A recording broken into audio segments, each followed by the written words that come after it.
বিনন্দীয়া পৃথিৱীত আপুনি সুখীনে? মই সীমাই আজিৰ ছেশ্যনত লৈ আহিছোঁ জীৱনত বিচলিত নহ'ব। জীৱনত মোহভংগ হয় আনৰ প্ৰেমৰ দ্বাৰা। প্ৰেম, বন্ধুত্ব, সম্বন্ধ আদিৰ দ্বাৰা বিচলিত হ'বলৈ একেবাৰেই সময় নালাগে। প্ৰকৃত বন্ধুত্বকো শত্ৰু হিচাপে পাবলৈ 1 ছেকেণ্ডো সময় নালাগে।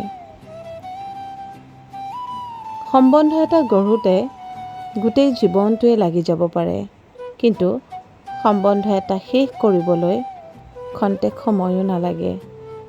যিদৰে গোটেই মাহৰ কষ্টোপাৰ্জিত ধন খৰচ কৰিবলৈ এদিনৰো সময় নালাগে, অথবা এটা বয়সৰ পৰা আন এটা বয়স পাবলৈ এটা পল যোগ হৈহে পোৱা যায়, কিন্তু বিচলিত হ'বলৈ বা জীৱনটো নিমিষতে শেষ কৰিবলৈ এটা পলো নালাগে।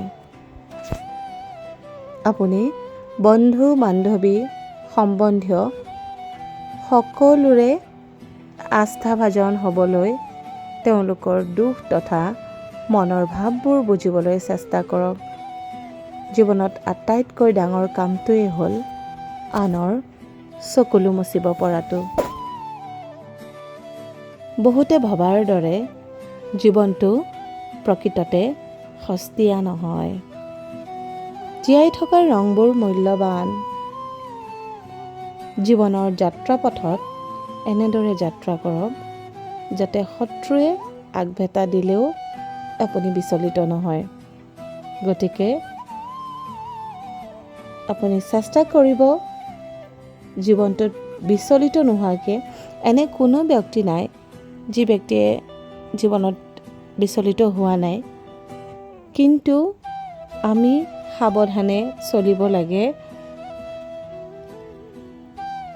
আগলৈ খোজ পেলাওঁতে অতি সাৱধানে খোজ পেলাব লাগে। আজিলৈ ইমানেই আছিলে। নেক্সট ছেশ্যনত মই আপোনালোকক সুখী হোৱাৰ গোপন মন্ত্ৰৰ কথা ক'ম। গতিকে সকলোৱে মোক এনেকৈ সহযোগ কৰি যাব বুলি আশা কৰি আজি ইমানতে বিদায়। ধন্যবাদ।